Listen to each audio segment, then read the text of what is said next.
I want to bring in political analyst Dr. Levy Ndou. Dr. Levy Ndou, thank you so much for joining us. Really do appreciate it. What are the chances of the DA walking away if it doesn't get what it wants?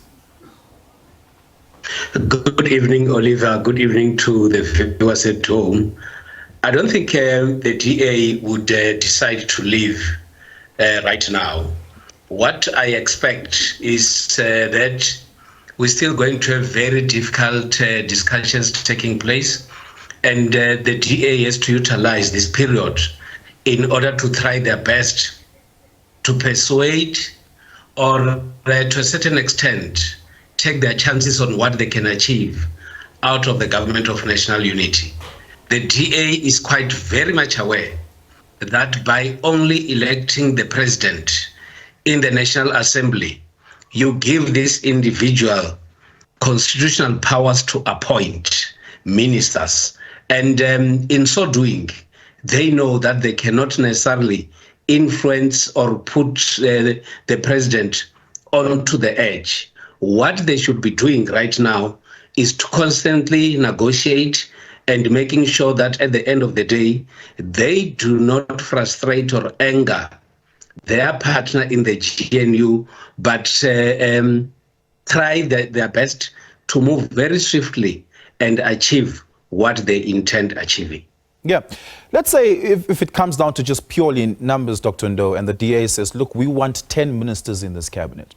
Let's say the ANC concedes to it, but it's ministers that are in portfolios that are not at the forefront of the transformative agenda of the country. Neither are they at the forefront of any reforms that are taking place. So it's not transport, it's not any in the security cluster, it's not any in the economics cluster, maybe social development, and the rest of them are what are considered inconsequential ministries, right? They don't exist, but many do consider them to be inconsequential.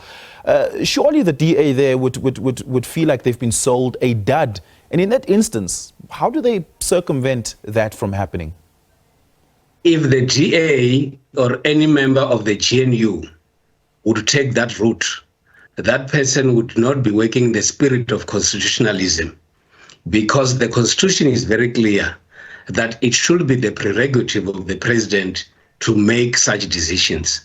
Yes, indeed, the president can consult, the president can get the views of other people, but whatever the decision that the president has to take, it should be respected by everyone.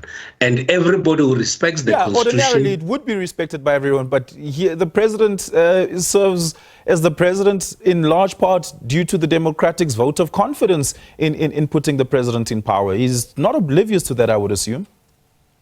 In the speech that he delivered at the Union Building, he said he's the president of everyone.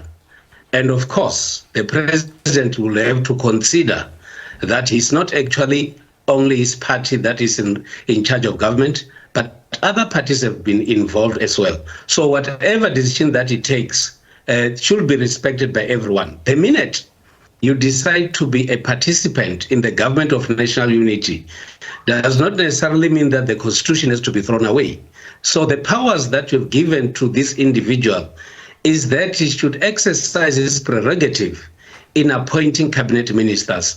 And because you respect the Constitution, that is exactly what one would expect from everyone who is part of the GNU, that even though we are in the GNU, there is one individual who is given powers by the Constitution, and such powers should be respected by all members of the GNU. Yeah. In the event that the Democratic Alliance does in fact get exactly what they want, and that is that they do get key ministries and they do get the requisite amount of ministers in the executive to their satisfaction, but all the other parties don't. For instance, perhaps Patriotic Alliance don't, and all the other slew of smaller parties that have joined in recent days. What are the chances that they may defect and think that they are better effective in serving their constituencies and the voters of South Africa on the opposition benches? Those that are negotiating for positions even in cabinet or anywhere, including the legislature, should actually be aware that it might not be entirely the fact that whatever you go and request, you're going to get. Because I don't think our politicians would be going there with an attitude of demanding. Because if we do that, we might be walking, or we could be starting on a very, very wrong footing. My sense is that the president and those that are part of the GNU would also consider the performance of political parties. For an example, what has been avoided, or what has been taking place in coalitions, which has to be avoided, it's when you get people given responsibilities that contradicts the views of the people on the ground. And that has been the source of instability in some of the metros. And I think our politicians have to do their best to avoid such from happening. My sense also, Oliver, is that politicians, in the interests of the citizens, in the interests of stability, should avoid making demands, but add their views, make suggestions. If they are taken, then they move forward. Dr. Levy Ndou, thank you so much for your time and your insights. Really do appreciate it.